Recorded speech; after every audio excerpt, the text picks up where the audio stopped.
안녕하십니까, 책돌입니다. 오늘 소개해드릴 책은 빛 10억이 선물해준 자유입니다. 저자는 수리아 킴, 출판사는 노드립니다. 저는 20년 넘게 약국을 운영해온 약사입니다. 일반적으로 약사라고 하면 전문직의 안정적인 직업으로 알려져 있죠. 아마 이 책을 읽는 독자 여러분들은 제가 경제적으로도 여유 있는 삶을 살았으리라 기대했을 것입니다. 그러나 저는 46살에 빚이 10억까지 늘어나면서 이혼 위기를 맞고 극단적 선택을 감행하기 직전까지 갔던 사람입니다. 그 당시에는 남은 인생을 빚만 갚다가 죽게 될 거라 절망하며 하루하루를 칼로 심장을 도려내듯 심한 고통의 시간을 보냈습니다. 그러나 지금은 기적처럼 몇 년 만에 그 막대한 빚으로부터 벗어나 경제적 자유까지 얻게 되었죠. 그리고 제가 하고 싶은 일들을 하며 경제적으로나 정신적, 육체적으로나 자유로운 삶을 살고 있습니다. 불과 6년 전만 해도 이런 미래가 제 인생에 기다리고 있을 줄은 상상도 하지 못했죠.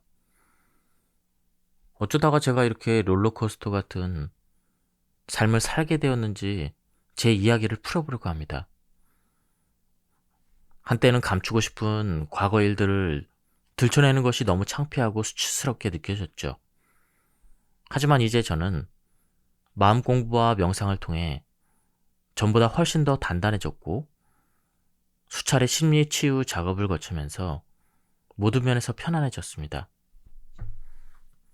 막대한 빚 때문에 죽고 싶었고 설상가상으로 여러 가지 사고까지 겹쳐서 손실이 더 늘어났지만 이상하게 이 모든 상황이 그다지 심각하게 느껴지지 않았죠. 제가 아무리 발버둥치고 애써도 어찌할 도리가 없는 어떤 큰 힘을 느끼면서 저는 모든 저항을 내려놓게 되었습니다. 삶에 완전히 항복하고 만 것이죠. 그러고 나니 저를 둘러싼 세상, 이 우주를 움직이는 큰 힘과 법칙에 대해서 조금이나마 눈을 뜨고 싶어졌습니다. 그리고 몇 달 만에 놀라운 변화가 일어났죠. 마음 공부와 명상을 시작하면서 제 관점이 완전히 긍정적으로 바뀌어간 것입니다. 전에는 평생 갚아도 못 갚을 것 같은 빚, 아프고 늙어가는 몸, 친정 엄마처럼 암에 걸릴지도 모른다는 두려움, 친정 아버지와 조카의 생계를 책임져야 한다는 부담감 등 온통 부정적인 것들에만 신경을 집중하고 있었다는 걸 알아차렸습니다. 그런데 그렇게 부정적인 생각 대신 책을 읽고 명상을 하니 제 생각이 긍정적인 것들로 채워지기 시작했죠. 성공한 사람들이 인생의 바닥에서부터 차근차근 올라온 스토리를 보면서 어쩌면 나도 그들처럼 할 수 있을지 몰라. 어쩌면 나에게도 위대한 잠재력이 숨어 있을지도 몰라. 어쩌면 내가 그렇게 무가치한 존재가 아닐지도 몰라. 나도 그들처럼 위대한 존재일지도 몰라. 그들이 해냈다면 나도 해낼 수 있을 거야. 이런 희망을 품게 되었죠.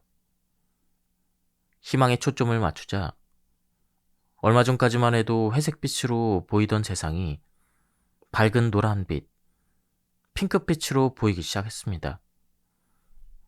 아침에 집을 나설 때 발걸음이 가벼워졌고 눈부신 햇살이 저를 포근하게 안아주는 느낌이 들었죠. 파릇파릇 돋아난 새싹들이 사랑스럽게 느껴지고 호흡을 통해 들어오는 신선한 공기도 달콤하게 느껴졌습니다. 새들의 지저귐도 정겨웠고 얼굴에 스치는 바람을 타고 느껴지는 향긋한 내음은 마치 희망을 노래하는 것 같았습니다. 불과 몇 달 만에 저는 살아있음에 감사하게 되었죠. 그때 죽음으로 도망치지 않고 살아있기를 잘했다는 생각이 들었습니다. 물론 제 상황은 전혀 달라진 게 없었죠. 빚도 그대로였죠. 하지만 부정적인 현실이 아니라 희망적인 가능성에 초점을 맞추니 완전히 다른 세상을 경험하게 되었습니다. 더는 지나버린 일을 후회하지 않았고 오지 않은 미래를 걱정하느라 불안해하지 않았습니다. 제 마인드가 바뀌니 주변도 조금씩 변하기 시작했죠. 영재고 입시에 떨어진 뒤 방황하던 둘째 아이는 지방 기숙사 학교에 들어가 잘 적응하고 다시 밝아졌습니다. 그리고 신기하게도 제가 먼저 남편에게 감사한 마음을 계속 전하며 다가갔더니 그렇게 차갑게 돌아섰던 남편도 조금씩 마음의 문을 열기 시작했죠. 아이들 키우랴 일하랴 고군분투하던 지난 20년의 제 노고를 알아주었고 아이들을 잘 키워줘서 고맙다는 말까지 해줬습니다. 저는 동트기 전에 가장 어둡다는 말을 실감했죠. 바닥을 찍고 죽음의 문턱까지 갔다 와보니 이제 더 이상 무서운 게 없어졌습니다. 그 이후로도 힘든 일들은 계속 있었지만 죽기밖에 더 하겠어? 죽을 힘으로 다시 산다면 뭐든 못하겠어? 이런 마음이 들었죠. 모든 일은 정말 생각하기 나름이었습니다. 1년간 그렇게 죽고 싶었는데 신기하게도 더 오래 살고 싶어졌죠. 그리고 그 고통이 다른 의미로 다가왔습니다. 그런 고통이 있었기 때문에 이제는 작은 일에도 감사할 수 있는 상태가 된 것이죠. 기존에는 부모님으로부터 물려받은 가난과 부정적인 사고방식에 매몰돼서 가능성을 보지 못하고 계속 부정적인 생각을 끌어당기고 있었던 것입니다. 그렇게 심각한 실패를 겪고 죽을 만큼 고통스럽지 않았다면 저는 과거의 제 삶이 무엇이 잘못인지조차 모른 채 익숙한 패턴대로 평생 살다가 죽었을 것입니다. 작은 고난으로는 제 사고의 틀을 깰 수 없었기 때문에 신이 저에게 더 큰 고난을 주신 것이라 생각했죠. 진정 인생을 바꾸려면 기존의 사고 틀을 깨는 생각의 전환이 달라지겠다는 굳은 결심이 필요하죠. 투자 실패로 생긴 10억의 빚은 제게 그런 강력한 전환점을 만들어준 신의 선물이었습니다. 저는 제 내면부터 탐구해야 했습니다. 제 내면의 큰 존재에게 연결되고 싶었죠. 그렇게 저를 내맡기는 마음으로 300배의 절을 하기 시작했습니다. 절을 하는 동안은 몸이 고되지만 머리만큼은 맑아졌습니다. 그리고 300배가 끝나면 명상으로 들어가 깊은 고요 속에서 간절한 마음으로 제가 진정 원하는 것이 무엇인지를 느껴보았습니다. 이제는 더 이상 과거처럼 무지의 늪에 빠져서 잘못된 선택을 반복하며 인생을 허비하고 싶지 않았죠. 겉으로 보이는 현상 너머의 진실을 볼 수 있는 지혜를 가지고 싶었습니다. 그리고 경제적으로도 정신적으로도 자유로워져서 평온함에 머물고 싶었죠. 육체적으로도 약국이라는 좁은 공간에 갇혀있기보다는 자유롭게 돌아다니며 건강하게 살고 싶었습니다. 저는 이 모든 것을 다 이루고 싶었기 때문에 깨달음과 정신적, 육체적, 경제적 자유라는 문구를 매일 100번씩 쓰기 시작했습니다. 목표를 잠재의식에 강하게 새겨넣는 방법으로 100일 동안 100번 쓰기를 선택한 것이죠. 이 방법은 자수성가로 수천억의 자산가가 된 김승호 회장이 강력하게 추천했던 자기안식법입니다. 예전에는 이런 것들에 심드렁했었고 딱히 믿고 싶지도 않아서 시도해볼 생각조차 하지 않았죠. 그러나 의식의 균열이 생기고 난 뒤 제 믿음 체계에 변화가 생겼습니다. 보통은 100번 쓰기를 할 때 구체적이고 명확한 목표를 적는 게 좋다고 하지만 그때 저는 구체적인 계획을 세울 수 있는 단계가 아니어서 제가 진정으로 원하는 바를 짧게 압축한 문구를 매일같이 쓰며 이것이 제 잠재의식에 깊이 새겨지기를 바랬죠. 그 당시 제게는 그것이 최선이었습니다. 그럼에도 불구하고 100번 쓰기의 기적은 확실하게 이루어졌습니다. 저는 이것이 100일 동안 잠재의식을 아주 강하게 세팅할 수 있는 확실한 방법이라고 확실합니다. 처음에는 반신반의했지만 100일간 목표를 써나가면서 점점 제 무의식이 달라지는 것을 체감했죠. 간절한 마음으로 목표를 떠올리고 그것을 반복하는 행위는 무의식을 바꾸고 영혼의 목표를 향해 나아갈 수 있는 가능성의 장을 열어줍니다. 덕분에 저는 소원이 이루어지는 그런 경험을 하게 된 것이죠. 100번 쓰기를 시작한 것이 2019년 1월 초였는데요. 며칠 지나니 내면의 상태가 달라지면서 큰 부를 이루게 될 것 같은 믿음이 생겼습니다. 2022년까지 3년에 거쳐서 10억 원의 빚을 갚았고 2025년까지 100억 자산가가 되겠다고 일기장에 적었습니다. 누군가 이걸 봤다면 정신 나간 사람이라고 비웃었겠죠. 그런데 저는 이 말도 안 되는 거창한 계획을 세우고 확신을 가지게 되었습니다. 그 뒤로 아주 희망적이 되었죠. 명상과 100번 쓰기가 제 잠재의식을 실제로 바꾸고 있었던 것입니다. 다른 누군가가 해냈다면 분명 나도 할 수 있을 거야. 밑도 끝도 없는 자신감이 생겼죠. 이 확신은 내면 깊은 곳에서부터 오는 것이었습니다. 내 영혼은 더 큰 풍요를 원한다는 걸 알 수가 있었죠.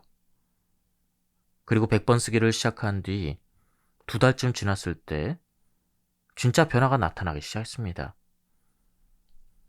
처음에는 상황이 더 나빠지는 것처럼 보였죠. 그 당시 저는 지은 지 15년이 된 아파트에서 6년째 전세살이를 했는데요. 분양 당시 인테리어 그대로 살았기 때문에 집이 꽤 낡은 상태였습니다. 위층에서 수도가 새는 바람에 물난리가 나서 마룻바닥이 뜨기 시작했죠. 몇 년 전 같은 단지에 다른 동 전세를 끼고 집을 사기는 했지만 그 역시 빚을 지고 산 터라 전셋집 인테리어에 돈을 쓰기도 이사 비용을 쓰기도 아까워서 그대로 살고 있었습니다. 그런데 어느 날 우리 집 세입자가 이사를 가기로 했는데 역전세난으로 다음 세입자를 구하기가 어려운 상황이 되었습니다. 어쩔 수 없이 우리가 그 집으로 들어가게 되었죠. 그 집 역시 낡기는 매한가지라 수리를 하지 않고는 이사 갈 수가 없었습니다.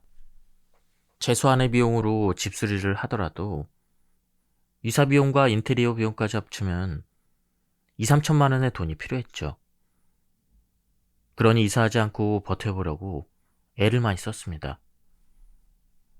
그러나 막상 어쩔 수 없이 이사를 해야 되는 상황이 되자 돈의 손실에 초점을 맞추기보다는 제가 누릴 수 있는 것에 초점을 맞추자고 마음먹었습니다. 이사를 할 즈음 제가 100일간 100번 쓰기를 다 마치고 났을 때였죠.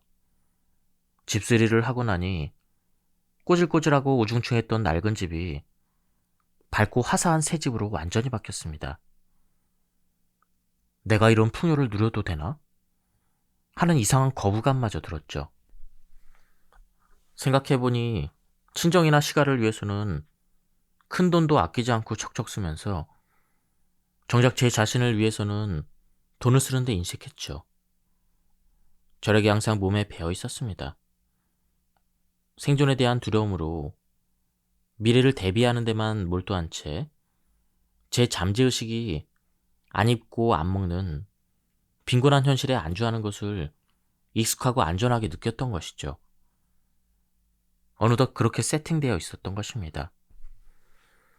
노트에 정신적, 육체적, 경제적 자유를 100번씩 적는 동안 우주가 강제적으로 상황을 만들어 주었지만 처음에 저는 이사 가는 것을 미루고 돈을 아끼려고 필사적으로 애썼습니다.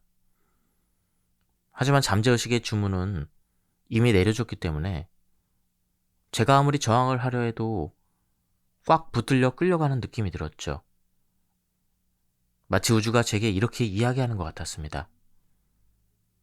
네가 경제적으로 자유롭고 풍요롭고 그렇게 하고 싶다고 했잖아. 그런데 왜 스스로 그런 상황을 거부하는 거야? 너에겐 그 정도 돈 따위는 아무것도 아니야. 그보다 더 큰 부를 누릴 큰 잠재력이 네 안에 있어. 그러니 그만 저항하고 힘을 좀 빼라고. 그냥 가벼운 마음으로 풍요를 누려. 우주에는 네가 마음만 먹으면 언제든 누릴 수 있는 무한대의 풍요가 있어. 그깟 2, 3천만 원 아끼며 궁상 좀 그만 떨어. 왜 스스로의 능력을 그렇게 작게 제한하는 건데? 네가 적은 소원대로 그냥 누리라고. 자기가 주문을 해놓고는 왜 자꾸 거부하고 도망치는 거야? 제발 그만 네 소원을 받아들이라고. 정말 그랬습니다. 몇 년 안에 10억 빚을 갚고 수백억 부자가 되겠다는 거대한 목표를 세워놓고는 저도 모르게 기존의 잠재의식에 프로그램된 패턴대로 풍요를 누리고 자유로워지는 것에 저항하고 있었던 것이죠. 그저 과거부터 익숙했던 가난한 환경에 머물려고만 하고 있었죠. 그것을 깨닫고 저에게 우주가 보내준 풍요를 받아들이기 시작했습니다. 그러니 같은 상황에서 세상이 완전히 다른 관점으로 보이기 시작했죠. 세입자를 복구해서 이사해야 되는 상황이 불운이 아니라 행운으로 느껴지고 우주가 보내준 선물 같았죠. 돈의 손실에 집착할 때는 괴로웠던 마음이 갑자기 한순간에 바뀌면서 행복해지고 모든 것이 감사했습니다. 매일 아침 눈 뜰 때마다 새 집에서 느껴지는 자유로움과 풍요를 누리며 감사한 마음이 저절로 일어났죠. 이렇게 깨끗한 집에 살 수 있음에 감사하며 마치 제가 부자가 된 느낌이 들었습니다. 같은 단지 아파트에서 다른 동으로 이사한 것 뿐이지만 왠지 모르게 제가 다른 차원으로 이동한 느낌이 들었죠. 매일 다니는 길이 달라졌고 만나는 사람들도 달라졌습니다. 기존에 조금 불안했던 관계였던 사람들도 자연히 정리가 되면서 만날 일이 없어졌죠. 묘하게 저의 현실 주파수가 바뀌었다는 느낌이 들었습니다. 어둡고 빈곤한 환경의 에너지장에서 밝고 풍요로운 에너지장으로 옮겨온 느낌이었죠. 가능태 공간이란 게 있습니다. 론다번의 시크릿보다 더 감명 깊게 읽었던 책이 바로 바딤 젤란트의 리얼리티 트랜서핑입니다. 러시아의 물리학자인 바딤 젤란드는 끌어당김의 법칙을 실현하는 방법을 색다른 관점으로 설명했습니다. 바딤 젤란드는 가능태 공간을 이야기했는데요. 이것은 무한한 가능성을 담은 무한한 정보의 공간입니다. 우리가 살고 있는 이 현실의 무한한 다른 버전들이 가능태 공간에 있고 우리는 그중 하나의 버전을 현실화시켜서 체험하고 있다는 것이죠. 그리고 그 의도를 통해서 생각을 물질화시킴으로써 다른 삶의 흐름으로 갈아타는 것을 트랜서핑이라고 그는 설명합니다. 이 책은 가능태 공간 속에서 자신이 원하는 삶의 흐름을 선택하는 방법을 다루고 있습니다. 우리는 무한한 가능성에 평행 우주에 동시에 존재하는 다차원적인 존재이고 우리가 어떤 주파수에 맞추느냐에 따라 다른 차원의 평행 우주를 끌어당겨서 이동할 수 있다는 평행 우주 이론과 끌어당김의 법칙이 결합된 버전이라 할 수 있죠. 저는 이때 이러한 트랜서핑을 실제로 경험했습니다. 정말 매일 마주치는 사람과 현실이 완전히 달라지고 제 기분과 에너지장이 바뀌었죠. 이때부터 제 삶은 변하기 시작했고 다른 주파수의 사람과 환경들 속으로 들어가게 되었습니다. 새 집으로 이사하고 한 달 정도 매일 행복감과 풍요로움을 느끼며 저도 모르게 수시로 감사합니다를 중얼거리게 되었죠. 의무적으로 하는 감사가 아니라 저절로 모든 것에 감사한 마음이 생겼습니다. 이러한 제 긍정 에너지가 우주로 전달되면서 저는 그 후로 삶을 비약적으로 바꿀 엄청난 행운을 만났습니다. 새로운 차원의 운명으로 이동하게 된 것이죠. 원하는 목표를 일기에 썼습니다.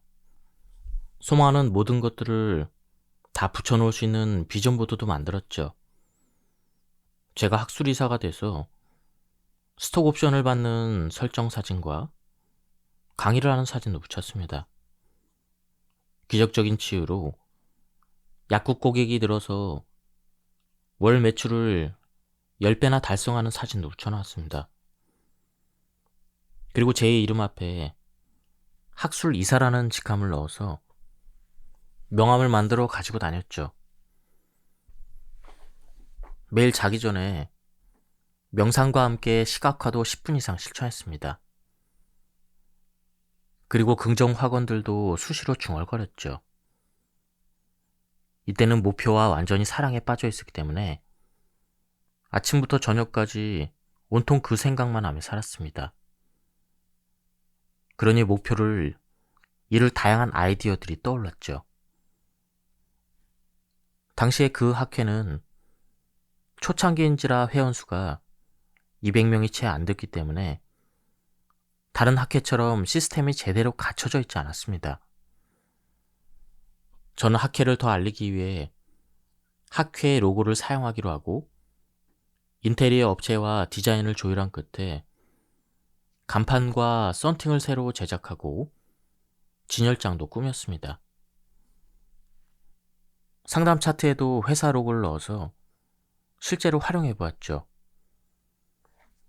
이렇게 학회의 발전을 위해 떠오른 아이디어를 직접 실천하고 학회에 공유했습니다. 그리고 제 환자들의 임상 사례를 학회 단톡방에 올리기 시작했죠. 그러다 보니 여러 회원 약사님들이 제 인테리어 디자인과 상담 차트를 활용하고 싶다고 연락하기도 했죠. 임상 사례에 대해서 카톡으로 질문을 하기도 했습니다. 그런 과정에서 동료 약사들로부터 존경한다거나 감사하다는 인사도 많이 받게 되었죠. 가족 외에는 대인관계가 거의 없다시피 한 저에게는 매우 놀라운 경험이었습니다. 그리고 제 고객이 아니더라도 블로그를 통해서 상담 문의를 해온 분들은 늦은 시간까지 열심히 상담해 드렸죠. 마치 제가 학술 이사가 되기라도 한 것처럼 학회와 회사를 위해서라면 그게 무엇이든 적극적으로 임했습니다. 이때 저는 더는 과거의 제가 아니었죠. 완전히 다른 사람으로 다시 태어난 것 같았습니다. 과거의 저는 소극적이고 내성적이어서 사람들 앞에 나서는 것을 극도로 피했습니다. 그러던 제가 간절히 원하는 목표가 생기고 강하게 잠재의식을 세팅하니까 완전히 다른 사람처럼 행동하게 되었죠. 그리고 너무나 빠르게 기적 같은 일들이 일어났습니다. 목표를 쓰고 비전보드에 붙인 지 한 달여 만에 놀랍게도 학술이사 제의를 받았습니다. 그리고 2개월 만에 회원 약사님들을 대상으로 강의까지 하게 되었죠. 저는 기대보다 빠른 실현에 깜짝 놀랐고 모든 것이 꿈만 같았습니다. 이렇게 빨리 실현된다고? 연신 행복한 비명을 질렀죠. 정말 믿을 수 없는 일들이 펼쳐졌습니다. 1년 후를 예상하고 설정했던 목표들이 모두 굉장히 빨리 이루어진 것이죠. 저는 3개월 만에 실제로 회사에 주 2회 출근을 하게 되었고 결국 스톡 옵션 계약까지 했습니다. 원래는 타 학회에서 이미 실력을 인정받은 유능한 약사님이 학술이사로 내정되어 있었죠. 그런데 그분의 회사에 갑작스러운 문제가 생기면서 제가 그 자리를 대신 맡은 행운을 끌어당긴 것입니다. 그저 평범한 동네 약사였던 저는 당시만 해도 학술적인 지식이나 임상적 경험이 별로 없었던 상태였죠. 그러나 잠재의식을 강하게 세팅하고 그러고 나니 학술이사에 걸맞게 행동했고 연구도 하게 되었죠. 그리고 그런 적극적인 행동 덕분에 학회에서 갑자기 유명인사가 되었고 몇 달 만에 학술이사가 되는 행운을 끌어당겼습니다. 제가 잠재의식을 재설정하고 몇 달 만에 기적 같은 체험을 했습니다. 가슴 뛰는 목표와 롤모델을 따라 성장에 초점을 맞추니 어느덧 약국 매출이 획기적으로 늘었죠. 이때 블로그를 빠르게 시작한 것이 신의 한 수였습니다. 그때는 학회 회원수가 점점 늘고 있었지만 제대로 홍보하는 채널이 없었죠. 그런 상황에서 제가 블로그를 열심히 하다 보니 회사 이름을 검색하면 제 블로그가 회사 홈페이지보다 상위에 노출되는 상황이 6개월 이상 지속되었죠. 제가 그 학회 최초로 블로그를 운영했고 한동안은 유일하게 블로그를 운영하는 약사였기 때문에 생각보다 빠르게 블로그가 성장했습니다. 그래서 블로그를 개설하고 한 달 정도 지나니 하루에 상담 문의가 두세 건씩 들어오기 시작했죠. 그리고 상담하신 분들이 주변 지인을 소개해주면서 상담 건수가 점점 더 늘어났습니다. 그러자 놀랍게도 3개월 만에 매출이 10배로 뛰었습니다. 기존의 학회에 가입 전에는 월 매출이 300만 원에 그쳤었는데요. 학회에 가입하고 블로그를 개설해서 상담을 시작하자마자 순식간에 매출이 3천만 원까지 늘어난 것입니다. 기존의 약국을 방문하는 환자들에게는 아무리 열심히 제품을 설명해도 반응이 없었습니다. 약국 안에서 저는 그저 작은 동네 약국의 약사일 뿐이고 장사 속으로만 보였을 뿐이죠. 그러나 블로그를 통해서 검색해보고 약국에 직접 연락을 하거나 찾아오시는 분들은 완전히 달랐습니다. 이미 제가 올린 글들을 충분히 읽어보고 어느 정도 마음을 정하고 오셨기 때문입니다. 그리고 대부분 제가 블로그에 영양요법 정보를 제공한다는 사실만으로도 저를 실력이 있고 믿을 만한 약사라고 신뢰를 해주셨죠. 몇 달 만에 저는 완전히 다른 차원의 새로운 존재가 되었습니다. 인간은 누구나 신이 주신 자연 치유력을 가지고 태어납니다. 어떤 불균형한 상황에서도 다시 회복하고 치유해낼 수 있는 능력이 우리 안에 있는 것이죠. 단지 스트레스와 환경 독소 등으로 그 자연 치유력이 발휘되지 못했을 때 병에 걸리고 마는 것입니다. 이때 자연의 에너지를 가진 영양소를 섭취하면 우리 몸에 잠들어 있는 자연 치유력을 깨울 수가 있습니다. 저는 자연 치유력이 회복되면서 현대의학으로 잘 낫지 않는 난치 질환이 좋아지는 것을 많이 목격했죠. 인간은 진동하는 에너지이기 때문에 높은 에너지 주파수의 음식을 먹으면 진동수가 올라가고 패스트푸드나 가공식품처럼 낮은 에너지 주파수의 음식을 먹으면 진동수도 낮아집니다. 건강한 인체의 진동수는 62에서 72Hz라고 알려져 있습니다. 그래서 높은 에너지의 파동을 가진 신선한 음식을 먹고 자연 환경에 지속적으로 노출되면 자연 치유력이 회복돼서 질병이 호전되는 경험을 하게 되죠. 주파수가 높은 아로마 오일이나 싱잉볼의 진동, 레이키 등도 인체의 주파수를 상승시켜서 자연 치유력을 높여줍니다. 그러나 그 무엇보다도 강력한 파동을 가지고 있는 것은 바로 인간의 생각, 그리고 감정의 에너지입니다. 모든 것이 에너지라는 관점에서 바라볼 때 아무리 높은 주파수의 음식을 먹고 그런 환경 속에 머물러도 이것을 뛰어넘는 부정적인 정신 에너지가 작용하면 건강은 나빠지고 질병에 걸리기도 합니다. 이 부정적인 에너지가 바로 스트레스죠. 저자는 한 루게릭 환자에 대한 사례를 설명해주고 있습니다. 저는 루게릭이 불치병이라고 해도 의식을 송두리째 바꾸면 기적이 일어날 수 있다고 믿었습니다. 그리고 설사 치유가 어렵더라도 당장은 희망을 드리고 싶었죠. 그렇게 매일 산소 호흡기를 달고 인생을 마감하는 상상을 계속하고 있으면 실제로도 그렇게 될 수밖에 없다고 생각했기 때문에 더 강하게 확신을 주려고 애썼습니다. 아버님, 한 달을 못 넘긴다고 판정받은 말기암 환자도 살아난 케이스가 있어요. 아버님도 분명히 좋아지실 수 있을 것입니다. 그리고 모든 것은 생각하기 나름입니다. 자꾸만 병실에 누워서 산소 호흡기 다는 상상을 하지 마시고 곧 좋아져서 공원을 걷고 뛰어다니는 상상을 매일 해보세요.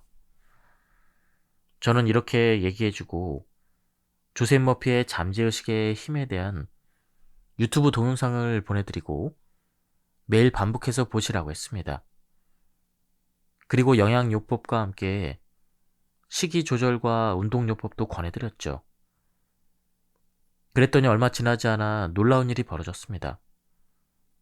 환자분의 근육 경직이 조금씩 완화되고 며칠 뒤에는 입맛이 돌고 기운이 솟아서 의욕이 생겨났습니다. 2주 후부터는 저와 문자를 주고받는 연습을 하고 가벼운 운동도 했습니다.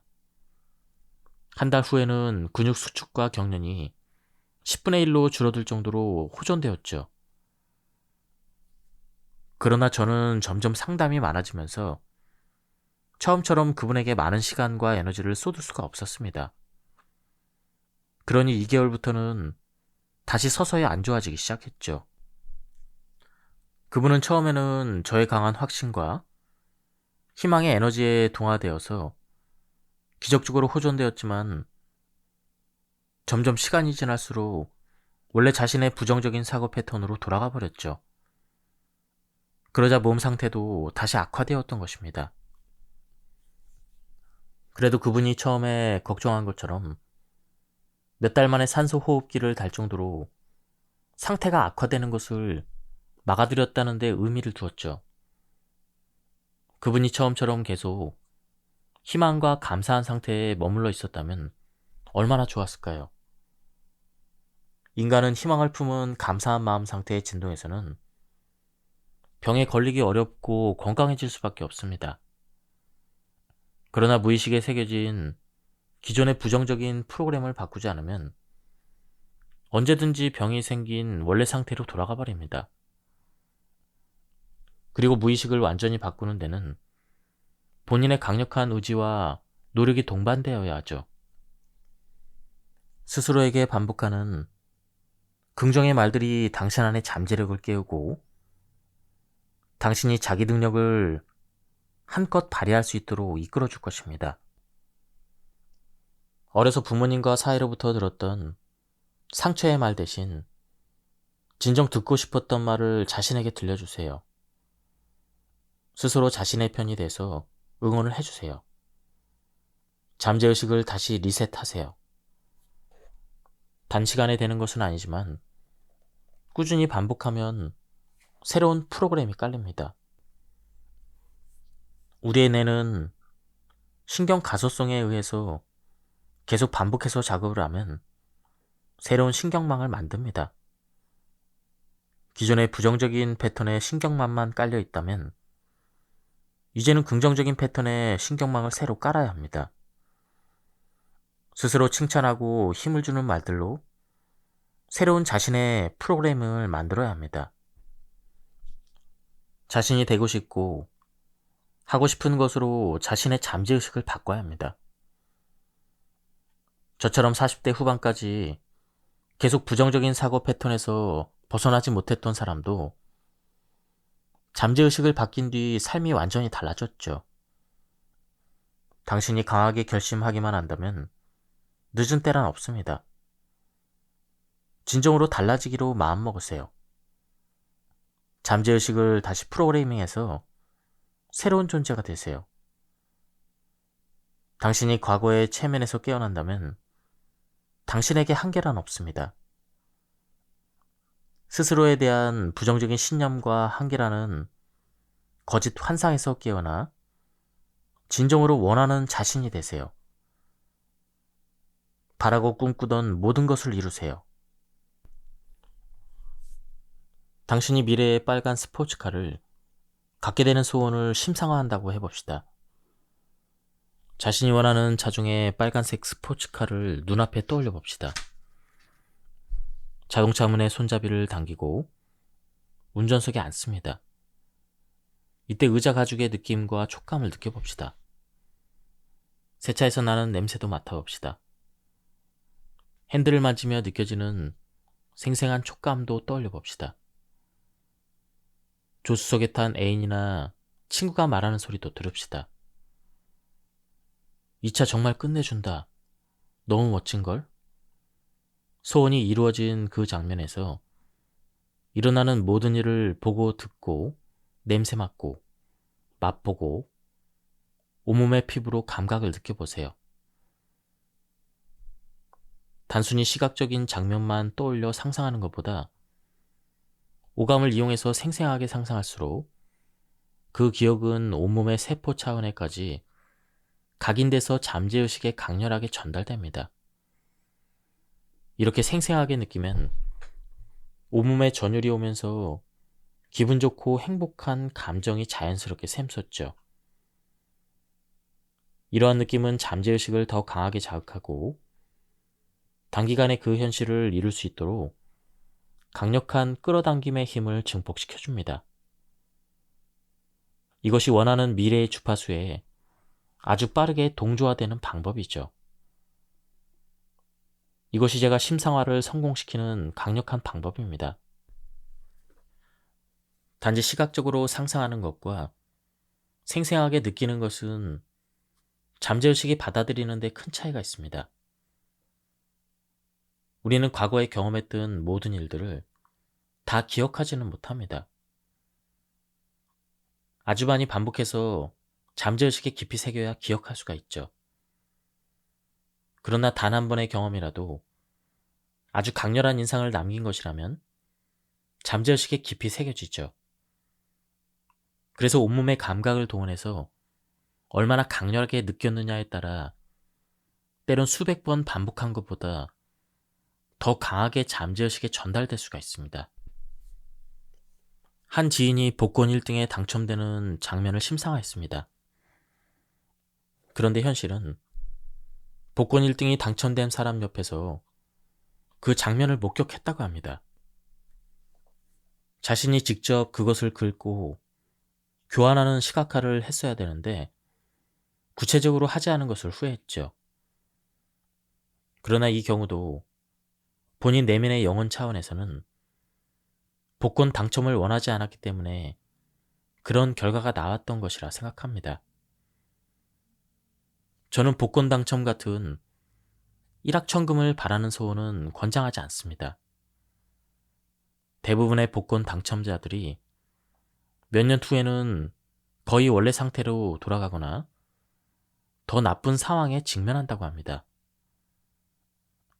돈그릇을 키우지 않은 상태에서 갑작스럽게 큰 돈이 들어오면 그것을 감당해내지 못해 다 토해내게 되어 있기 때문이죠.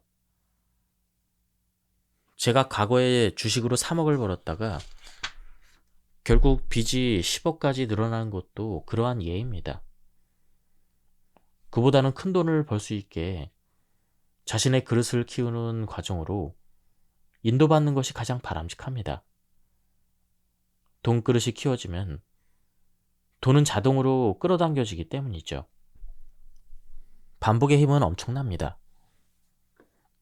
반복의 횟수가 많아질수록 그 에너지는 더 강력하게 잠재의식에 전달되죠. 그리고 원하는 현실에 주파수를 맞추고 더 강력하게 끌어당기게 됩니다. 그런 면에서 100일간 100번 쓰기는 아주 강력한 끌어당김의 도구이죠. 하지만 생각보다 쉬운 방법은 아닙니다. 매일 하루도 쉬지 않고 100일간 원하는 목표를 쓰는 행위는 대단한 의지가 아니면 해낼 수 없습니다. 정말 간절하지 않으면 끝까지 하기 어렵죠. 달성하기는 힘들지만 그만큼 효과는 강력하다고 할 수 있습니다. 100일간 100번 쓰기를 해낸다는 것은 잠재의식을 강하게 프로그램하는 방법이기도 하지만 우주에 내가 그 소원을 반드시 이루겠다는 강력한 의지를 나타내는 것이기도 합니다. 제가 인생의 바닥에서 다시 올라올 수 있었던 가장 강력한 전환점을 만들어준 것이 바로 100일간 100번 쓰기였습니다. 그때 경제적, 육체적, 정신적인 자유를 100일간 100번씩 쓴 이후 자유로 가는 여정을 순차적으로 안내받게 되었죠. 그리고 놀라운 기회가 찾아왔고 저는 그 기회를 활용해서 원하는 모든 것을 이룰 수가 있었습니다. 집착은 인간의 모든 고통의 근원이죠. 모든 것이 이미 이루어진 편안한 상태에 머무는 것이 중요합니다.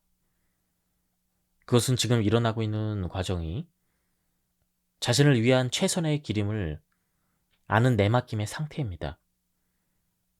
그리고 중간에 어떤 과정이 펼쳐지더라도 그것이 나를 위해 일어나고 있으며 결국 내가 원하는 최상의 미래로 이끌어 줄 것임을 믿고 받아들이는 수용의 상태일 때 모든 것은 수월하게 이루어집니다.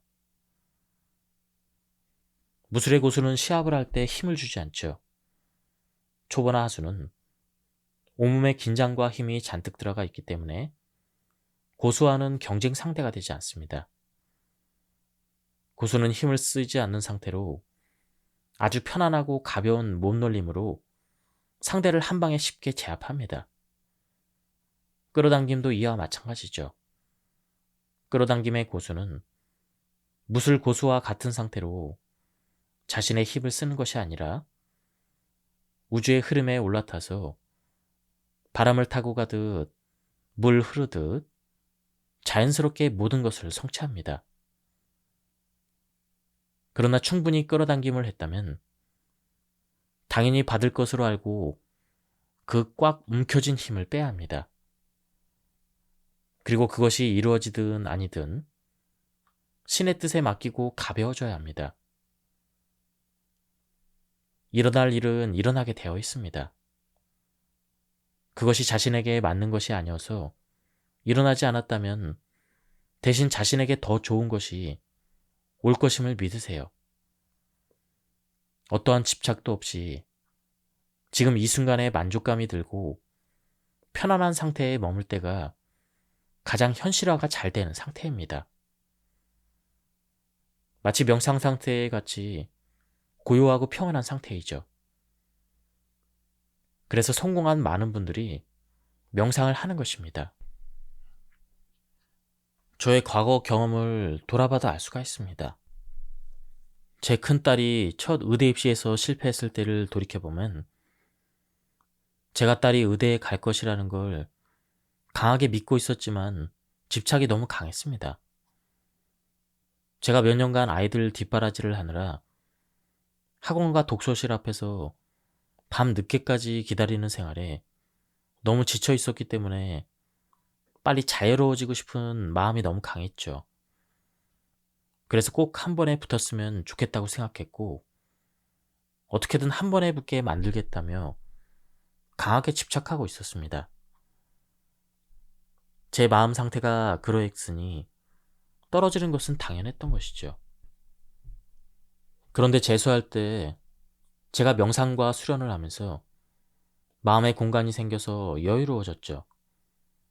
재수해서 의대에 가면 좋고 안 되면 1년 더 공부해도 좋다고 생각했습니다. 그저 딸이 가장 좋은 타이밍에 가장 좋은 대학에 가게 될 것이라고 생각했죠. 한 번에 대학에 붙거나 더 좋은 대학에 붙는 것이 중요하지 않게 생각되었죠. 제가 딸의 미래에 더 나은 것이 무엇인지 정확히 알 수는 없으니까요. 단지 딸의 미래를 성공적으로 이끌어줄 수 있는 인연과 기회를 만날 수 있도록 최상의 타이밍에 맞춰 가장 좋은 학교로 우주가 인도해 주실 거라 믿었습니다. 그러니 어떤 결과에도 집착하지 않고 다 받아들일 수 있는 상태가 되었죠. 아주 평온해졌습니다. 그리고 큰딸은 기적처럼 자신의 운명의 학교에 합격했죠. 저자는 호오포노포노를 설명해주고 있습니다. 이것은 마음속으로나 입으로 감사합니다, 사랑합니다, 미안합니다, 용서하세요 이렇게 말하는 것인데요. 그 부분을 보도록 하겠습니다. 모든 현실은 내 마음의 반영이고 어떤 상황에서도 내 마음을 동요시키지 않고 평온하게 유지한다면 결국 평온한 현실을 끌어오게 됐죠. 인간 관계에서 불편한 관계도 상대가 먼저 기분 나쁘게 행동했더라도 호오포노포노를 통해서 내 안에서 일어나는 그에 대한 불쾌한 마음을 더 큰 연민의 마음으로 정화하면 현실에서 관계가 저절로 좋아집니다. 제가 지인 약사님에게도 호오포노포노를 추천해서 효과를 보신 분들이 있습니다. 기존에는 상담하는 환자들마다 불평, 불만이 많아서 너무 지치고 피곤하다고 하신 분이었죠. 그런데 매일 호오포노포노를 하고 1에서 2개월 뒤부터는 상담하는 사람마다 자신에게 고마워한다며 정말 신기하다고 하셨죠. 덕분에 약국 분위기가 좋아졌고 매출도 늘어났다고 제게 감사했습니다. 세상은 자신의 마음을 비추는 거울과 같기 때문에 자기 내면의 불평, 불만을 정화하고 감사와 사랑으로 채우니 현실도 감사와 사랑이 나타나게 된 것이죠. 지금까지 이 책에 대한 리뷰를 모두 마쳤습니다. 이 책은 끌어당김의 책 중에서도 저자의 직접적인 경험과 노하우가 담겨 있는 그런 책이었습니다. 제가 발췌 요약해서 설명드렸기 때문에 맥락이 많이 끊겼습니다. 한번 책을 구해서 읽어보실 것을 추천드립니다. 여기서 리뷰를 마치도록 하겠습니다. 감사합니다. 안녕하십니까, 책돌입니다. 오늘 소개해드릴 책은 빛 10억이 선물해준 자유입니다. 저자는 수리아 킴, 출판사는 노드립니다. 저는 20년 넘게 약국을 운영해온 약사입니다. 일반적으로 약사라고 하면 전문직의 안정적인 직업으로 알려져 있죠. 아마 이 책을 읽는 독자 여러분들은 제가 경제적으로도 여유 있는 삶을 살았으리라 기대했을 것입니다. 그러나 저는 46살에 빚이 10억까지 늘어나면서 이혼 위기를 맞고 극단적 선택을 감행하기 직전까지 갔던 사람입니다. 그 당시에는 남은 인생을 빚만 갚다가 죽게 될 거라 절망하며 하루하루를 칼로 심장을 도려내듯 심한 고통의 시간을 보냈습니다.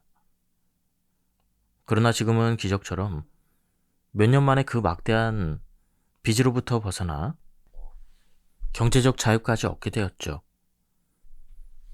그리고 제가 하고 싶은 일들을 하며 경제적으로나 정신적, 육체적으로나 자유로운 삶을 살고 있습니다. 불과 6년 전만 해도 이런 미래가 제 인생에 기다리고 있을 줄은 상상도 하지 못했죠. 어쩌다가 제가 이렇게 롤러코스터 같은 삶을 살게 되었는지 제 이야기를 풀어보려고 합니다. 한때는 감추고 싶은 과거 일들을 들춰내는 것이 너무 창피하고 수치스럽게 느껴졌죠. 하지만 이제 저는 마음 공부와 명상을 통해 전보다 훨씬 더 단단해졌고 수차례 심리 치유 작업을 거치면서 모든 면에서 편안해졌습니다. 막대한 빚 때문에 죽고 싶었고 설상가상으로 여러 가지 사고까지 겹쳐서 손실이 더 늘어났지만 이상하게 이 모든 상황이 그다지 심각하게 느껴지지 않았죠. 제가 아무리 발버둥 치고 애써도 어찌할 도리가 없는 어떤 큰 힘을 느끼면서 저는 모든 저항을 내려놓게 되었습니다. 삶에 완전히 항복하고 만 것이죠. 그러고 나니 저를 둘러싼 세상, 이 우주를 움직이는 큰 힘과 법칙에 대해서 조금이나마 눈을 뜨고 싶어졌습니다. 그리고 몇 달 만에 놀라운 변화가 일어났죠. 마음 공부와 명상을 시작하면서 제 관점이 완전히 긍정적으로 바뀌어간 것입니다. 전에는 평생 갚아도 못 갚을 것 같은 빚, 아프고 늙어가는 몸, 친정 엄마처럼 암에 걸릴지도 모른다는 두려움, 친정 아버지와 조카의 생계를 책임져야 한다는 부담감 등 온통 부정적인 것들에만 신경을 집중하고 있었다는 걸 알아차렸습니다. 그런데 그렇게 부정적인 생각 대신 책을 읽고 명상을 하니 제 생각이 긍정적인 것들로 채워지기 시작했죠. 성공한 사람들이 인생의 바닥에서부터 차근차근 올라온 스토리를 보면서 어쩌면 나도 그들처럼 할 수 있을지 몰라. 어쩌면 나에게도 위대한 잠재력이 숨어 있을지도 몰라. 어쩌면 내가 그렇게 무가치한 존재가 아닐지도 몰라. 나도 그들처럼 위대한 존재일지도 몰라.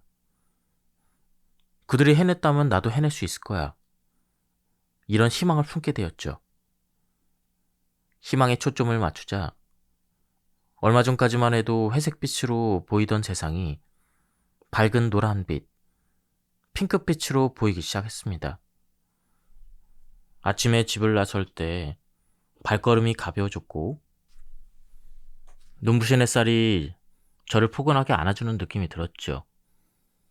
파릇파릇 도단한 새싹들이 사랑스럽게 느껴지고 호흡을 통해 들어오는 신선한 공기도 달콤하게 느껴졌습니다. 새들의 지저귐도 정겨웠고 얼굴에 스치는 바람을 타고 느껴지는 향긋한 내음은 마치 희망을 노래하는 것 같았습니다. 불과 몇 달 만에 저는 살아있음에 감사하게 되었죠. 그때 죽음으로 도망치지 않고 살아있기를 잘했다는 생각이 들었습니다. 물론 제 상황은 전혀 달라진 게 없었죠. 빛도 그대로였죠. 하지만 부정적인 현실이 아니라 희망적인 가능성에 초점을 맞추니 완전히 다른 세상을 경험하게 되었습니다. 더는 지나버린 일을 후회하지 않았고 오지 않은 미래를 걱정하느라 불안해하지 않았습니다. 제 마인드가 바뀌니 주변도 조금씩 변하기 시작했죠. 영재고 입시에 떨어진 뒤 방황하던 둘째 아이는 지방 기숙사 학교에 들어가 잘 적응하고 다시 밝아졌습니다. 그리고 신기하게도 제가 먼저 남편에게 감사한 마음을 계속 전하며 다가갔더니 그렇게 차갑게 돌아섰던 남편도 조금씩 마음의 문을 열기 시작했죠. 아이들 키우랴 일하랴 고군분투하던 지난 20년의 제 노고를 알아주었고 아이들을 잘 키워줘서 고맙다는 말까지 해줬습니다. 저는 동트기 전에 가장 어둡다는 말을 실감했죠. 바닥을 짚고 죽음의 문턱까지 갔다 와보니 이제 더 이상 무서운 게 없어졌습니다. 그 이후로도 힘든 일들은 계속 있었지만 죽기밖에 더 하겠어? 죽을 힘으로 다시 산다면 뭐든 못하겠어? 이런 마음이 들었죠. 모든 일은 정말 생각하기 나름이었습니다. 1년간 그렇게 죽고 싶었는데 신기하게도 더 오래 살고 싶어졌죠. 그리고 그 고통이 다른 의미로 다가왔습니다. 그런 고통이 있었기 때문에 이제는 작은 일에도 감사할 수 있는 상태가 된 것이죠. 기존에는 부모님으로부터 물려받은 가난과 부정적인 사고방식에 매몰돼서 가능성을 보지 못하고 계속 부정적인 생각을 끌어당기고 있었던 것입니다. 그렇게 심각한 실패를 겪고 죽을 만큼 고통스럽지 않았다면 저는 과거의 제 삶이 무엇이 잘못인지조차 모른 채 익숙한 패턴대로 평생 살다가 죽었을 것입니다. 작은 고난으로는 제 사고의 틀을 깰 수 없었기 때문에 신이 저에게 더 큰 고난을 주신 것이라 생각했죠. 진정 인생을 바꾸려면 기존의 사고 틀을 깨는 생각의 전환이 달라지겠다는 굳은 결심이 필요하죠. 투자 실패로 생긴 10억의 빚은 제게 그런 강력한 전환점을 만들어준 신의 선물이었습니다. 저는 제 내면부터 탐구해야 했습니다. 제 내면의 큰 존재에게 연결되고 싶었죠. 그렇게 저를 내맡기는 마음으로 300배의 절을 하기 시작했습니다. 절을 하는 동안은 몸이 고되지만 머리만큼은 맑아졌습니다. 그리고 300배가 끝나면 명상으로 들어가 깊은 고요 속에서 간절한 마음으로 제가 진정 원하는 것이 무엇인지를 느껴보았습니다. 이제는 더 이상 과거처럼 무지의 늪에 빠져서 잘못된 선택을 반복하며 인생을 허비하고 싶지 않았죠. 겉으로 보이는 현상 너머의 진실을 볼 수 있는 지혜를 가지고 싶었습니다. 그리고 경제적으로도 정신적으로도 자유로워져서 평온함에 머물고 싶었죠. 육체적으로도 약국이라는 좁은 공간에 갇혀있기보다는 자유롭게 돌아다니며 건강하게 살고 싶었습니다. 저는 이 모든 것을 다 이루고 싶었기 때문에 깨달음과 정신적, 육체적, 경제적 자유라는 문구를 매일 100번씩 쓰기 시작했습니다. 목표를 잠재의식에 강하게 새겨넣는 방법으로 100일 동안 100번 쓰기를 선택한 것이죠. 이 방법은 자수성가로 수천억의 자산가가 된 김승호 회장이 강력하게 추천했던 자기안식법입니다. 예전에는 이런 것들에 심드렁했었고 딱히 믿고 싶지도 않아서 시도해볼 생각조차 하지 않았죠. 그러나 의식의 균열이 생기고 난 뒤 제 믿음 체계에 변화가 생겼습니다.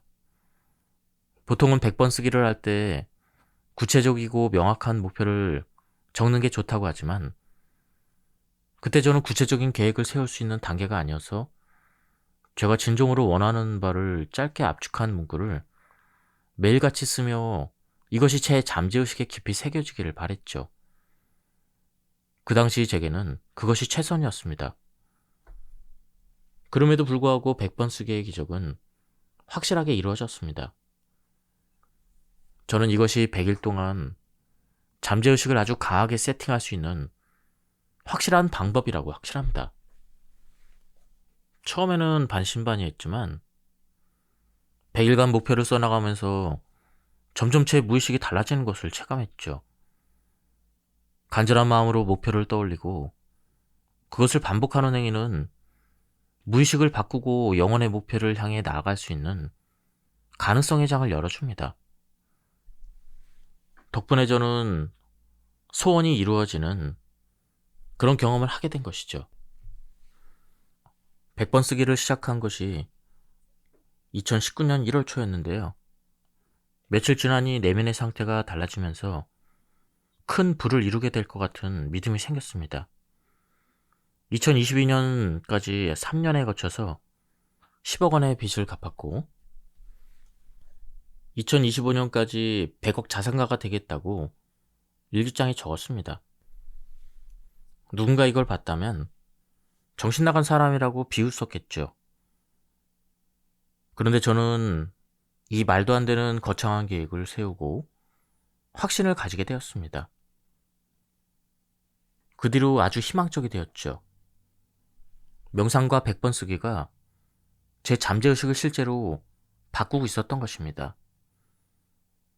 다른 누군가가 해냈다면 분명 나도 할 수 있을 거야. 밑도 끝도 없는 자신감이 생겼죠. 이 확신은 내면 깊은 곳에서부터 오는 것이었습니다. 내 영혼은 더 큰 풍요를 원한다는 걸 알 수가 있었죠. 그리고 100번 쓰기를 시작한 뒤 2달쯤 지났을 때 진짜 변화가 나타나기 시작했습니다. 처음에는 상황이 더 나빠지는 것처럼 보였죠. 그 당시 저는 지은 지 15년이 된 아파트에서 6년째 전세살이를 했는데요. 분양 당시 인테리어 그대로 살았기 때문에 집이 꽤 낡은 상태였습니다. 위층에서 수도가 새는 바람에 물난리가 나서 마룻바닥이 뜨기 시작했죠. 몇 년 전 같은 단지에 다른 동 전세를 끼고 집을 사기는 했지만 그 역시 빚을 지고 산 터라 전셋집 인테리어에 돈을 쓰기도 이사 비용을 쓰기도 아까워서 그대로 살고 있었습니다. 그런데 어느 날 우리 집 세입자가 이사를 가기로 했는데 역전세난으로 다음 세입자를 구하기가 어려운 상황이 되었습니다. 어쩔 수 없이 우리가 그 집으로 들어가게 되었죠. 그 집 역시 낡기는 매한가지라 수리를 하지 않고는 이사 갈 수가 없었습니다.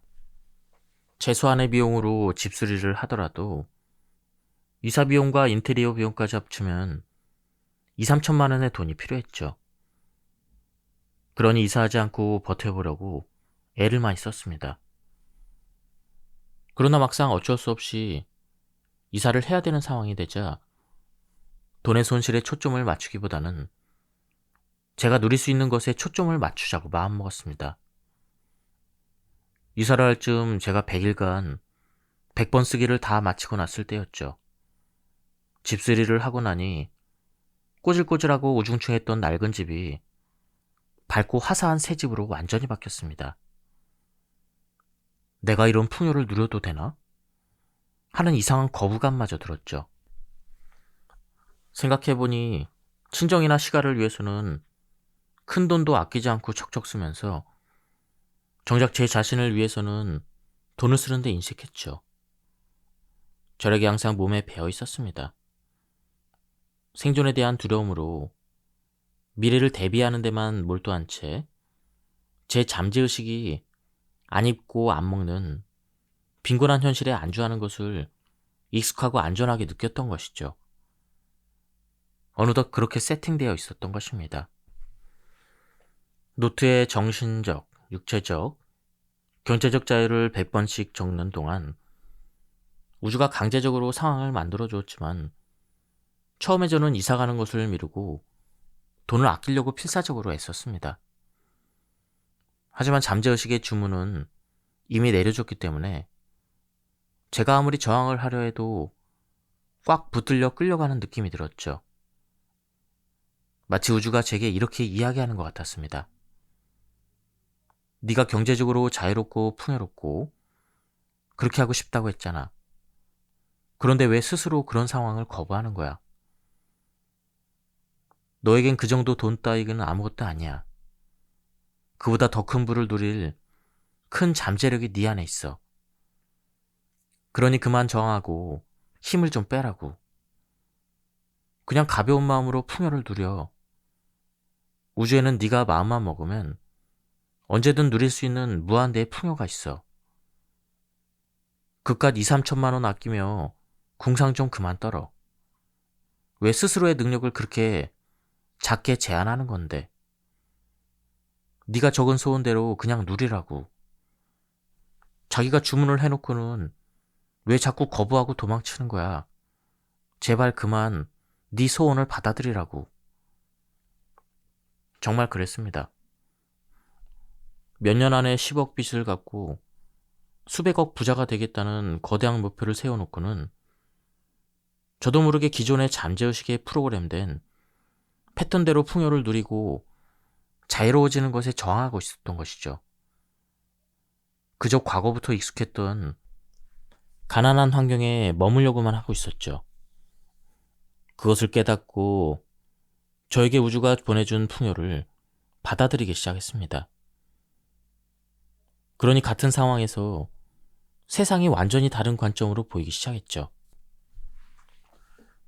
세입자를 못 구해서 이사해야 되는 상황이 불운이 아니라 행운으로 느껴지고 우주가 보내준 선물 같았죠. 돈의 손실에 집착할 때는 괴로웠던 마음이 갑자기 한순간에 바뀌면서 행복해지고 모든 것이 감사했습니다.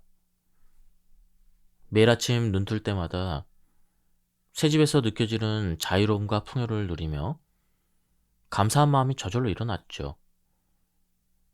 이렇게 깨끗한 집에 살 수 있음에 감사하며 마치 제가 부자가 된 느낌이 들었습니다.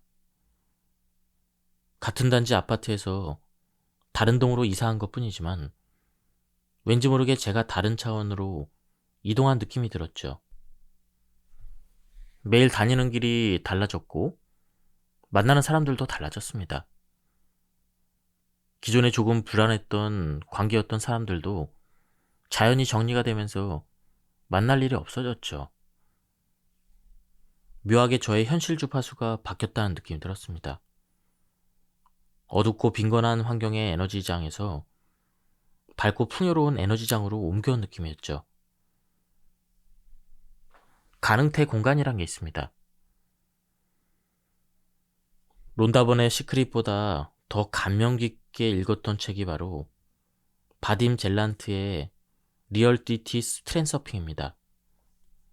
러시아의 물리학자인 바딤 젤란드는 끌어당김의 법칙을 실현하는 방법을 색다른 관점으로 설명했습니다. 바딤 젤란드는 가능태 공간을 이야기했는데요. 이것은 무한한 가능성을 담은 무한한 정보의 공간입니다. 우리가 살고 있는 이 현실의 무한한 다른 버전들이 가능태 공간에 있고 우리는 그중 하나의 버전을 현실화시켜서 체험하고 있다는 것이죠. 그리고 그 의도를 통해서 생각을 물질화시킴으로써 다른 삶의 흐름으로 갈아타는 것을 트랜서핑이라고 그는 설명합니다. 이 책은 가능태 공간 속에서 자신이 원하는 삶의 흐름을 선택하는 방법을 다루고 있습니다. 우리는 무한한 가능성에 평행 우주에 동시에 존재하는 다차원적인 존재이고 우리가 어떤 주파수에 맞추느냐에 따라 다른 차원의 평행 우주를 끌어당겨서 이동할 수 있다는 평행 우주 이론과 끌어당김의 법칙이 결합된 버전이라 할 수 있죠. 저는 이때 이러한 트랜서핑을 실제로 경험했습니다. 정말 매일 마주치는 사람과 현실이 완전히 달라지고 제 기분과 에너지장이 바뀌었죠.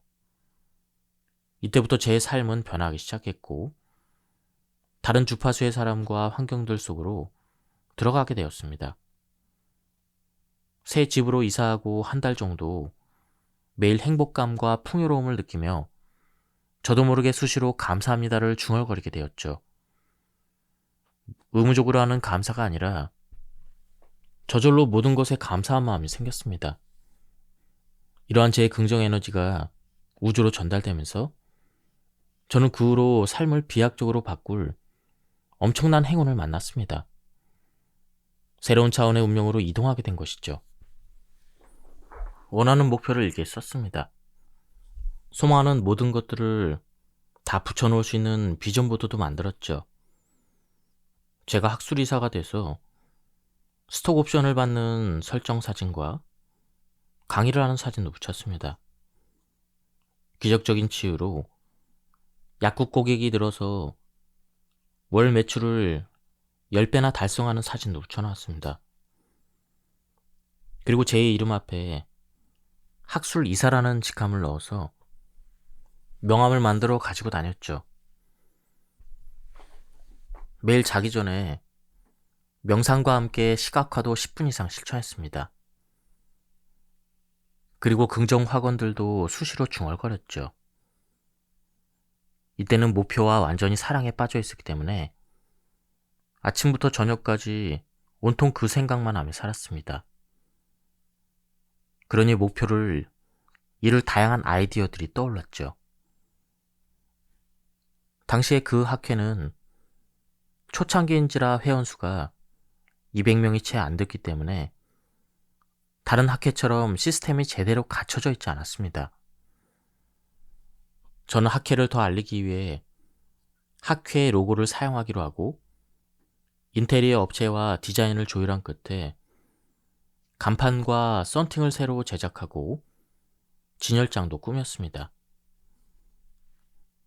상담 차트에도 회사 로고를 넣어서 실제로 활용해 보았죠. 이렇게 학회의 발전을 위해 떠오른 아이디어를 직접 실천하고 학회에 공유했습니다. 그리고 제 환자들의 임상 사례를 학회 단톡방에 올리기 시작했죠. 그러다 보니 여러 회원 약사님들이 제 인테리어 디자인과 상담 차트를 활용하고 싶다고 연락하기도 했죠. 임상 사례에 대해서 카톡으로 질문을 하기도 했습니다.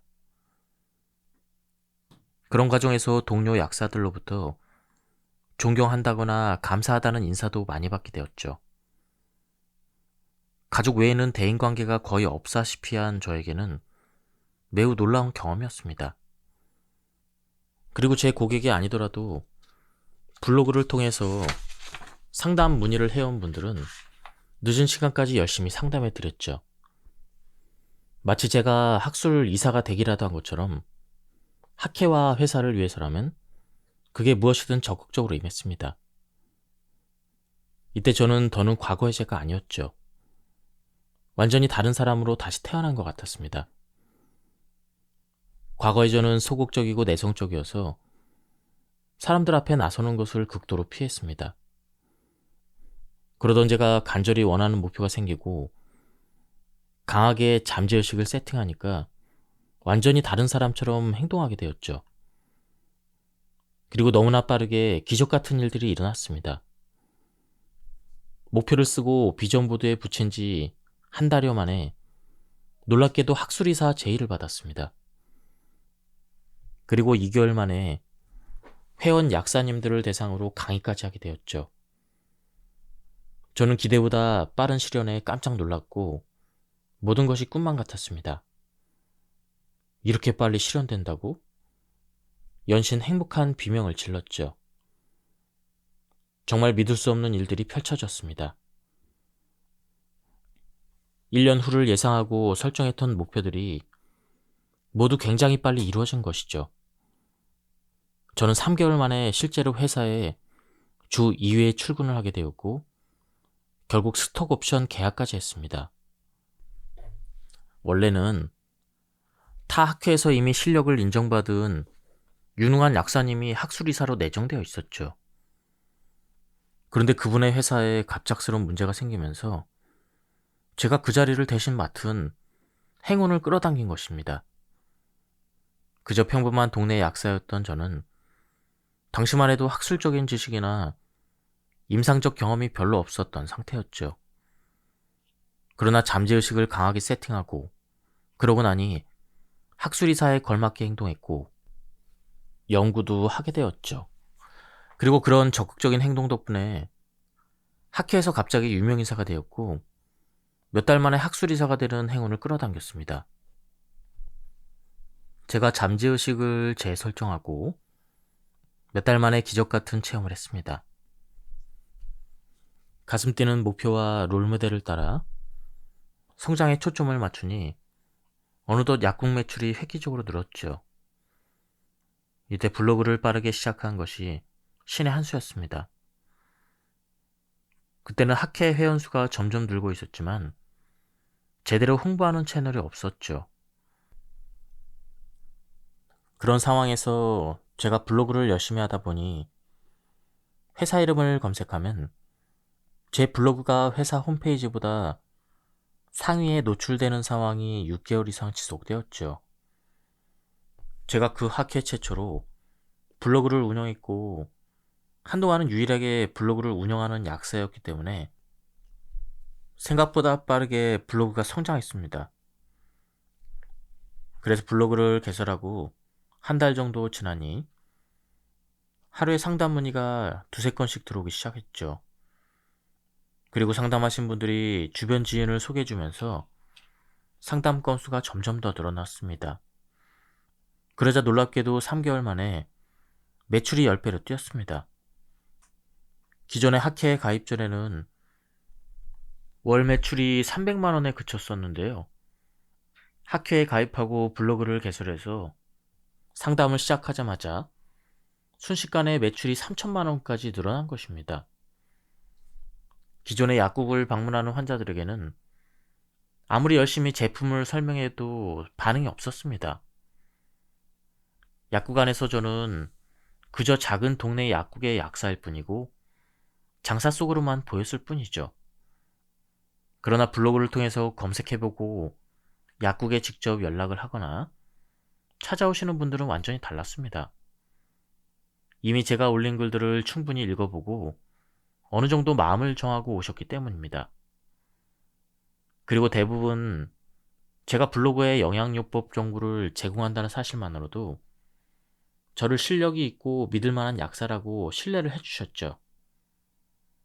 몇 달 만에 저는 완전히 다른 차원의 새로운 존재가 되었습니다. 인간은 누구나 신이 주신 자연 치유력을 가지고 태어납니다. 어떤 불균형한 상황에서도 다시 회복하고 치유해낼 수 있는 능력이 우리 안에 있는 것이죠. 단지 스트레스와 환경 독소 등으로 그 자연 치유력이 발휘되지 못했을 때 병에 걸리고 마는 것입니다. 이때 자연의 에너지를 가진 영양소를 섭취하면 우리 몸에 잠들어 있는 자연 치유력을 깨울 수가 있습니다. 저는 자연 치유력이 회복되면서 현대의학으로 잘 낫지 않는 난치 질환이 좋아지는 것을 많이 목격했죠. 인간은 진동하는 에너지이기 때문에 높은 에너지 주파수의 음식을 먹으면 진동수가 올라가고 패스트푸드나 가공식품처럼 낮은 에너지 주파수의 음식을 먹으면 진동수도 낮아집니다. 건강한 인체의 진동수는 62에서 72Hz라고 알려져 있습니다.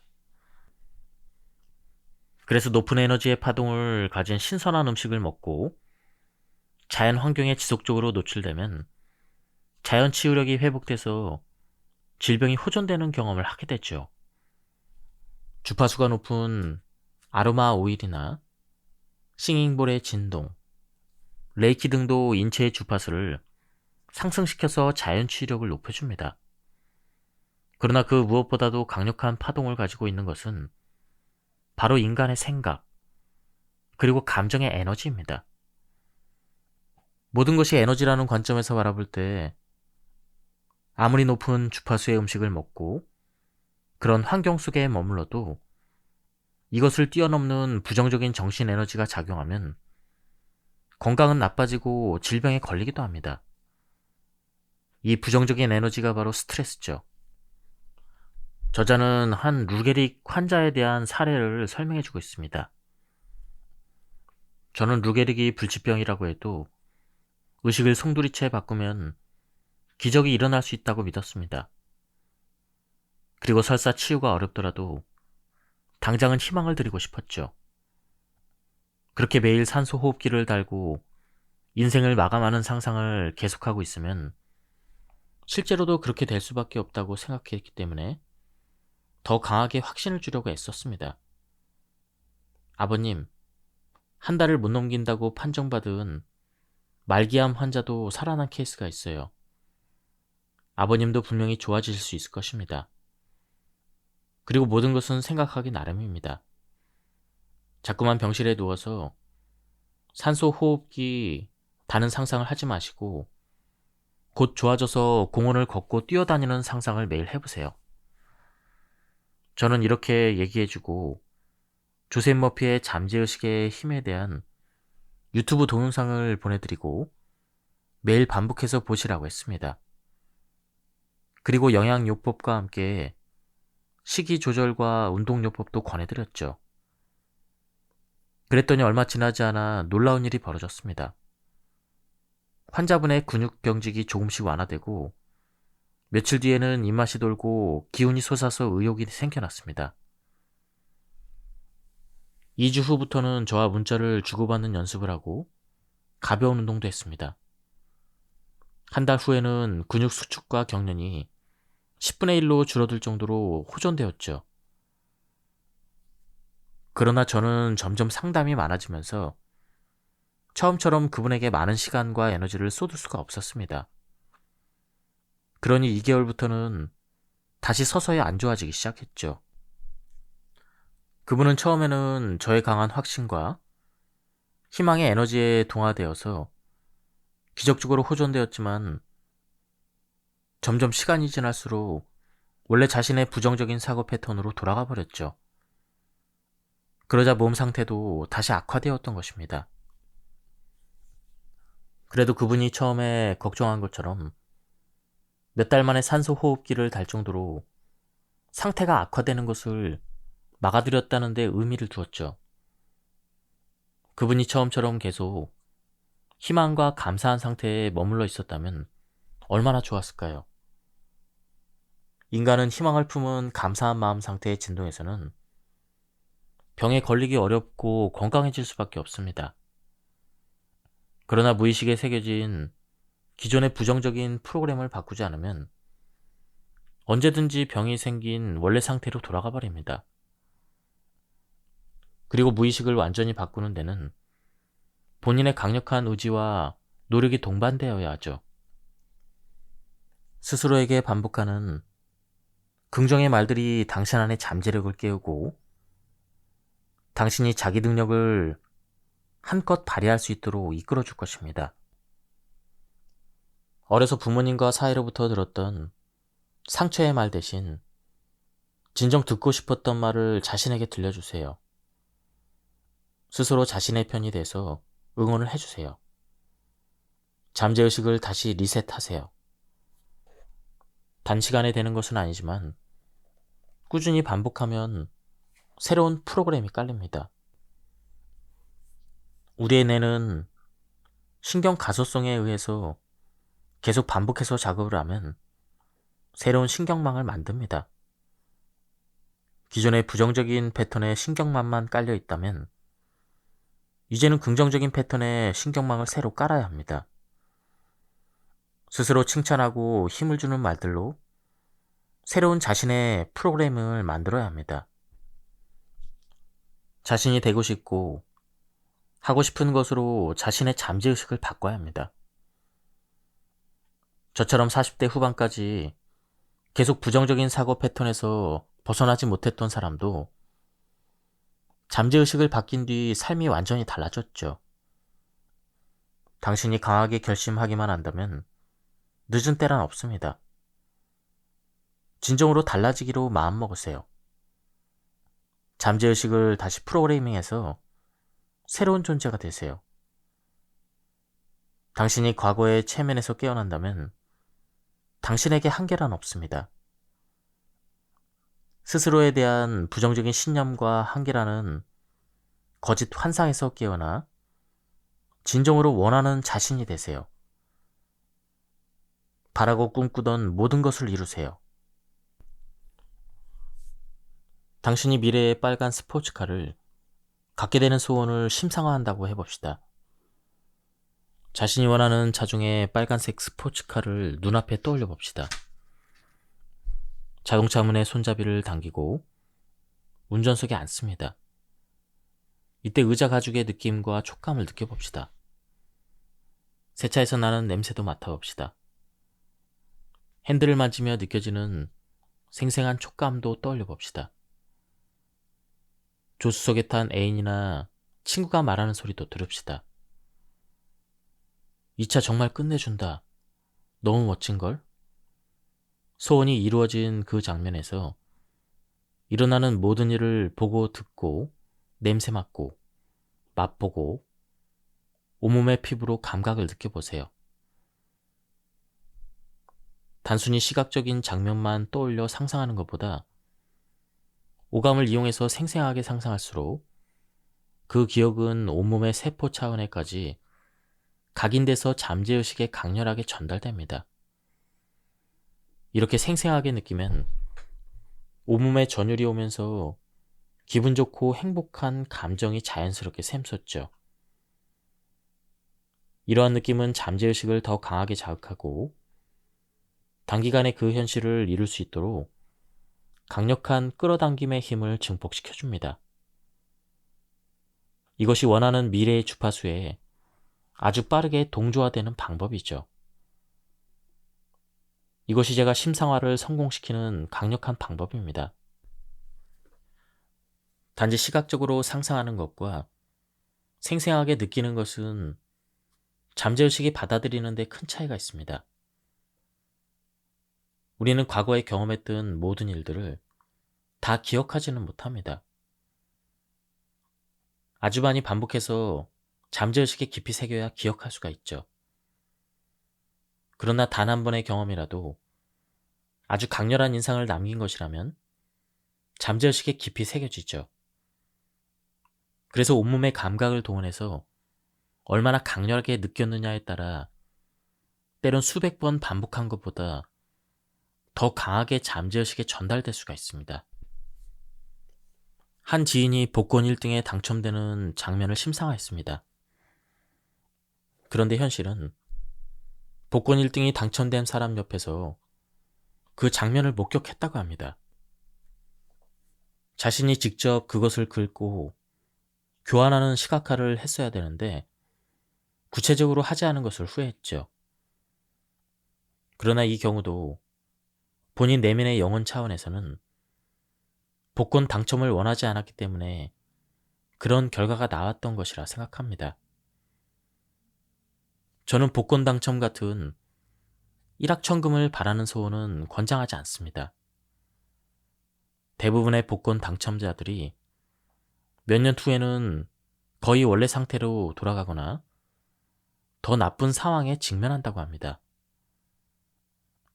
돈그릇을 키우지 않은 상태에서 갑작스럽게 큰 돈이 들어오면 그것을 감당해내지 못해 다 토해내게 되어 있기 때문이죠. 제가 과거에 주식으로 3억을 벌었다가 결국 빚이 10억까지 늘어나는 것도 그러한 예입니다. 그보다는 큰 돈을 벌 수 있게 자신의 그릇을 키우는 과정으로 인도받는 것이 가장 바람직합니다. 돈그릇이 키워지면 돈은 자동으로 끌어당겨지기 때문이죠. 반복의 힘은 엄청납니다.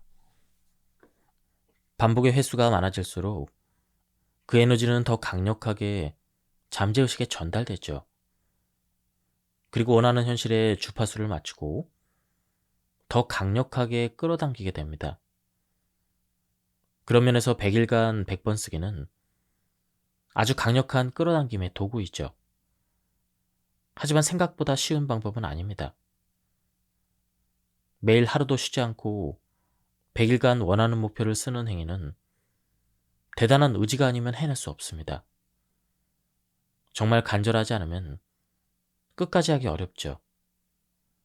달성하기는 힘들지만 그만큼 효과는 강력하다고 할 수 있습니다. 100일간 100번 쓰기를 해낸다는 것은 잠재의식을 강하게 프로그램하는 방법이기도 하지만 우주에 내가 그 소원을 반드시 이루겠다는 강력한 의지를 나타내는 것이기도 합니다. 제가 인생의 바닥에서 다시 올라올 수 있었던 가장 강력한 전환점을 만들어준 것이 바로 100일간 100번 쓰기였습니다. 그때 경제적, 육체적, 정신적인 자유를 100일간 100번씩 쓴 이후 자유로 가는 여정을 순차적으로 안내받게 되었죠. 그리고 놀라운 기회가 찾아왔고 저는 그 기회를 활용해서 원하는 모든 것을 이룰 수가 있었습니다. 집착은 인간의 모든 고통의 근원이죠. 모든 것이 이미 이루어진 편안한 상태에 머무는 것이 중요합니다. 그것은 지금 일어나고 있는 과정이 자신을 위한 최선의 길임을 아는 내맡김의 상태입니다. 그리고 중간에 어떤 과정이 펼쳐지더라도 그것이 나를 위해 일어나고 있으며 결국 내가 원하는 최상의 미래로 이끌어줄 것임을 믿고 받아들이는 수용의 상태일 때 모든 것은 수월하게 이루어집니다. 무술의 고수는 시합을 할 때 힘을 주지 않죠. 초보나 하수는 온몸에 긴장과 힘이 잔뜩 들어가 있기 때문에 고수와는 경쟁 상대가 되지 않습니다. 고수는 힘을 쓰지 않는 상태로 아주 편안하고 가벼운 몸놀림으로 상대를 한 방에 쉽게 제압합니다. 끌어당김도 이와 마찬가지죠. 끌어당김의 고수는 무술 고수와 같은 상태로 자신의 힘을 쓰는 것이 아니라 우주의 흐름에 올라타서 바람을 타고 가듯 물 흐르듯 자연스럽게 모든 것을 성취합니다. 그러나 충분히 끌어당김을 했다면 당연히 받을 것으로 알고 그 꽉 움켜쥔 힘을 빼야 합니다. 그리고 그것이 이루어지든 아니든 신의 뜻에 맡기고 가벼워져야 합니다. 일어날 일은 일어나게 되어 있습니다. 그것이 자신에게 맞는 것이 아니어서 일어나지 않았다면 대신 자신에게 더 좋은 것이 올 것임을 믿으세요. 어떠한 집착도 없이 지금 이 순간에 만족감이 들고 편안한 상태에 머물 때가 가장 현실화가 잘 되는 상태입니다. 마치 명상 상태에 같이 고요하고 평안한 상태이죠. 그래서 성공한 많은 분들이 명상을 하는 것입니다. 저의 과거 경험을 돌아봐도 알 수가 있습니다. 제 큰딸이 첫 의대 입시에서 실패했을 때를 돌이켜보면 제가 딸이 의대에 갈 것이라는 걸 강하게 믿고 있었지만 집착이 너무 강했습니다. 제가 몇 년간 아이들 뒷바라지를 하느라 학원과 독서실 앞에서 밤 늦게까지 기다리는 생활에 너무 지쳐 있었기 때문에 빨리 자유로워지고 싶은 마음이 너무 강했죠. 그래서 꼭 한 번에 붙었으면 좋겠다고 생각했고 어떻게든 한 번에 붙게 만들겠다며 강하게 집착하고 있었습니다. 제 마음 상태가 그러했으니 떨어지는 것은 당연했던 것이죠. 그런데 재수할 때 제가 명상과 수련을 하면서 마음의 공간이 생겨서 여유로워졌죠. 재수해서 의대에 가면 좋고 안 되면 1년도 공부해도 좋다고 생각했습니다. 그저 딸이 가장 좋은 타이밍에 가장 좋은 대학에 가게 될 것이라고 생각했죠. 한 번에 대학에 붙거나 더 좋은 대학에 붙는 것이 중요하지 않게 생각되었죠. 제가 딸의 미래에 더 나은 것이 무엇인지 정확히 알 수는 없으니까요. 단지 딸의 미래를 성공적으로 이끌어줄 수 있는 인연과 기회를 만날 수 있도록 최상의 타이밍에 맞춰 가장 좋은 학교로 우주가 인도해 주실 거라 믿었습니다. 그러니 어떤 결과에도 집착하지 않고 다 받아들일 수 있는 상태가 되었죠. 아주 평온해졌습니다. 그리고 큰딸은 기적처럼 자신의 운명의 학교에 합격했죠. 저자는 호호포노포노를 설명해주고 있습니다. 이것은 마음속으로나 입으로 감사합니다, 사랑합니다, 미안합니다, 용서하세요 이렇게 말하는 것인데요. 그 부분을 보도록 하겠습니다. 모든 현실은 내 마음의 반영이고 어떤 상황에서도 내 마음을 동요시키지 않고 평온하게 유지한다면 결국 평온한 현실을 끌어오게 됐죠.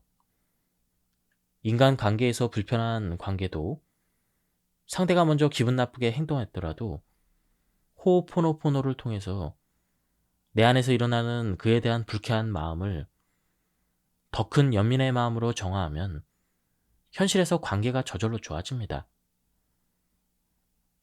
제가 지인 약사님에게도 호호포노포노를 추천해서 효과를 보신 분들이 있습니다.